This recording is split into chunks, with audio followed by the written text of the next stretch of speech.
Well, that leads me to where I kind of wanted to dive into a little bit.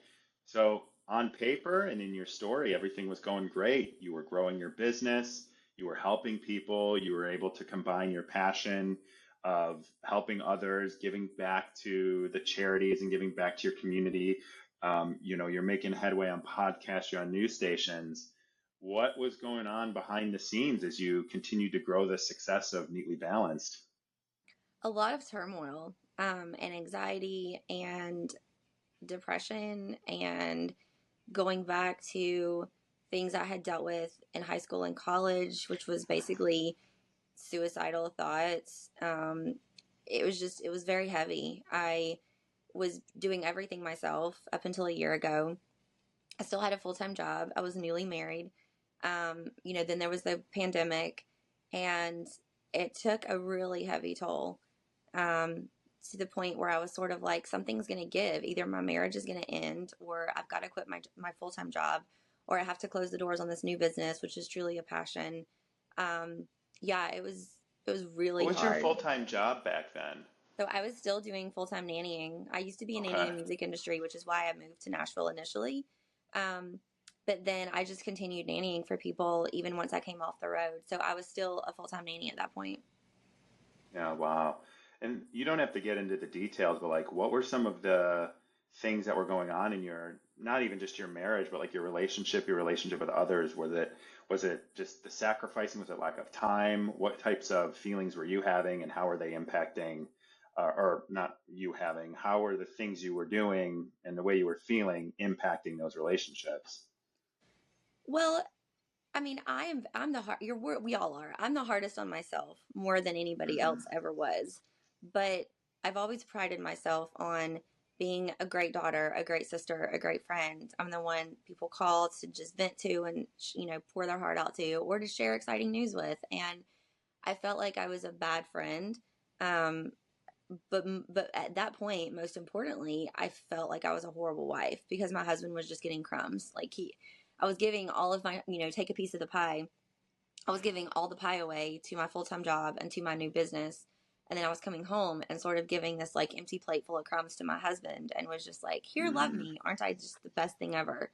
And, we used to have really regular date nights, and we had a lot of friends we would double date with. And we literally never had a single fight until we got married, like ever. Hmm. And we were together Wow. 4 years before we got married. So it was a lot of, it was everything. We were fighting more. I wasn't seeing my friends, didn't have time for my friends, didn't have time for myself. I was burning the candle at both ends, barely sleeping. My eating habits were what they were before. So it was just, I mean, on literally every way that you can look at it, everything was suffering. Yeah. No, I mean I can relate and understand that. What what happened? So what I find happens to me when I get burnt out, which I'll call it burnout. You can Yeah. call it, something that's more suitable to you. But what I notice happens is I start almost like going through things, but like not paying attention to them. So, like the perfect example I can give you, I went last night. It's raining off and on all day today, but I recently bought a smoker. So I'm teaching myself how to smoke meat, and Mm-hmm. so I have a brisket that I was going to smoke. So I wanted to go get, some wood chips and all that stuff. So I go up to the Lowe's and then I go to the grocery store, and I rode my scooter. I have a like stand-on scooter. Those And are so so I fun. rode, oh my God, I don't know. I do ride it for fun sometimes. I'm just like, oh, I'm gonna Yeah. go scooter for a little bit, but they're so fun. So I ride up there, get my groceries, get my wood chips, lock my scooter from the bike rack. I left my grocery bag there, and I rode my scooter all the way home, put my scooter down in the basement, in my storage unit where I charge it, come back up, and I'm like, where's the bag? Oh my gosh. Where would I have left it? And so then I'm like, did I leave it by the bike rack? So then I get my scooter back out. I go all the way back to the store, and it's thankfully still sitting there. But that's when I know, like, I've got too much going Yeah. on. When I do things like that, and then also, the negative thinking and the reinforcement of negative thoughts about myself because things like that. I'm like, God, Nick, you're so stupid. You can't even remember to bring your grocery bag home that you just went all the way over there to get. Like stuff Yeah. like that. Those are my signs. So like the point of saying that though is like I don't always realize I'm there until I'm there.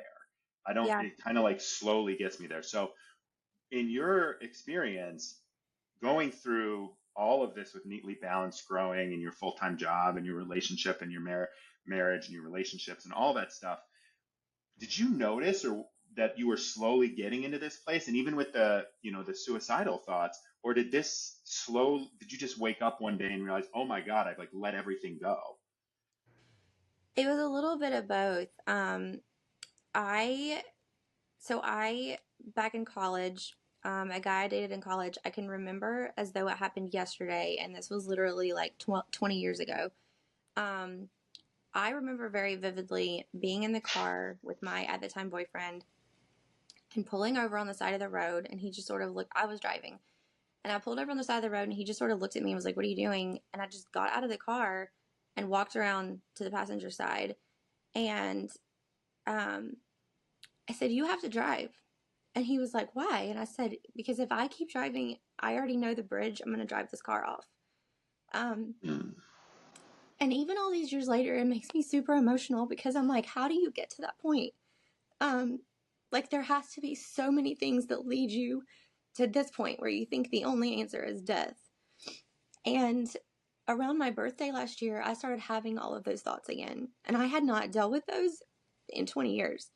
I started therapy, I started counseling and journaling years ago, which helped a lot. And last fall, when I started having all of these thoughts again, I was just like, okay, enough's enough. Like, something's got to give. You Yeah. know, I recognize this and I know what's happening. But I also started having, Thank God you had the wherewithal too to recognize like this isn't right. Because I think yes. a lot of people don't, and that's hard. Well, and I think it comes from all the work I've done the past 20 years to get Yeah. better in my mental health and all that. But I also started having, like you just said, I was forgetting things all the time.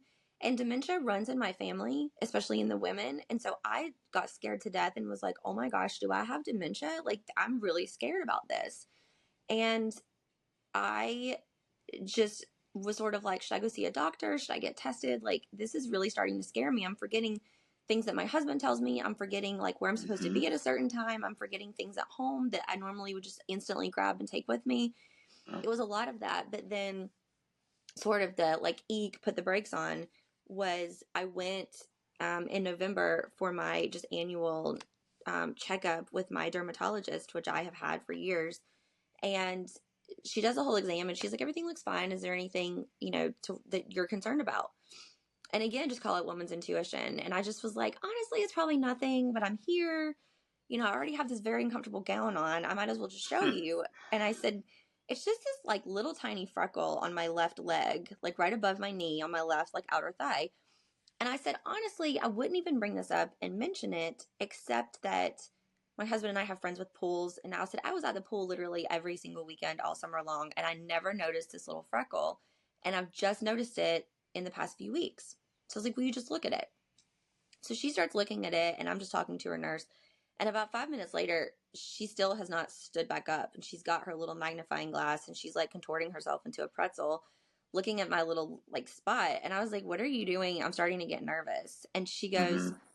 she says, it's not enough for me to tell you it's nothing. So I'd like to go ahead and just razor it off while you're here. If you're okay with that, it'll take 2 seconds. You won't feel a Yeah. thing, whatever. And I'm like, sure. So they do it. They send me home. And she sort of pats my back and she's like, honestly, I don't think you have anything to worry about. This is just like a super, super precautionary thing. And I'm like, okay. Well, she calls me a week to the day later and the doctor actually calls. And when the doctor calls, it's not good. Never good. And I remember exactly where I was. I was driving on the street in Nashville and she calls and she's like, can you talk? And I was like, sure. Wait, when was this again? I'm sorry. This was a week to the day after I had been in the doctor's office. This was last November, like it's 6 months ago in Oh, November. okay. Yeah. Yeah. Okay. That's what I thought. Yeah. So she goes, so it's melanoma and I've cleared my schedule. I need you to come in tomorrow for surgery. And I mean, I was like, wait, melanoma? Like you die from that. And she Mm-hmm. goes, yeah. So I've, like I said, I need you to come in tomorrow morning. And I was like, I'm supposed to work. And like immediately my thought went straight to work. And that was when I was like, enough is enough. Something's got to give. I'm finding out I have melanoma. And my very first thought is, I'm supposed to work tomorrow. And I think in my mind, something snapped right then and there. And I was like, I'm done. I am done. My health is now on the line. This is God saying something's got to give, and this is it. Like, I'm going to stop you if you're not going to stop yourself. And so I went in the next day, had the surgery. They did a 0.5 centimeter right, left, up, and down of the tiny, I mean, this freckle was like invisible. And Wow. so now I have a 5-inch scar on my leg. They went all the way down to bone. They said they dug it out. I'm like, take the leg So if you it need what? it. I don't care. So it was right. So it wasn't just the freckle; it had been deeper into your Well, they said skin, at the or is that time precautionary? it was precautionary. They did say at the Okay. time that it was just I forget all the terminology, but it was just the first layer of skin. But they said we want to go all the way to the bottom now that you have a family history of cancer. We want to be aggressive. And again, I just sort Hmm. of laughed and I was like, take my leg if you need it. I don't care. Just make me live.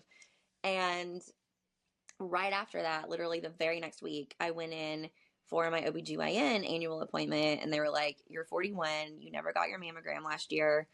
We need to do that. And for a lot of personal reasons, I decided I didn't want to go the mammogram route. So I went to a breast thermography place and had that done instead. They found a What is mass. that? Sorry. What is that? The So it's breast. basically where they base it off of your basal body temperature instead Okay. of shooting radiation into your body. It's just like a camera that takes a picture, but I'm probably butchering the definition of it, but it basically just the pictures come back and show you heat spots in your body and they're able to tell the body temperature in that spot and what it should Gotcha. be. And apparently they base it off of the heat. And so they found this mass Okay. and they said you have to have a something done. It could be a biopsy, it could be we're not really sure, but it's something enough that it's concerning. So I mean, it was just like bam, bam, bam. So I went and had my first mammogram. They thought it was breast cancer, so I'm terrified about that. I have to go in to have all these other things run, and it ends up coming out that it's fine.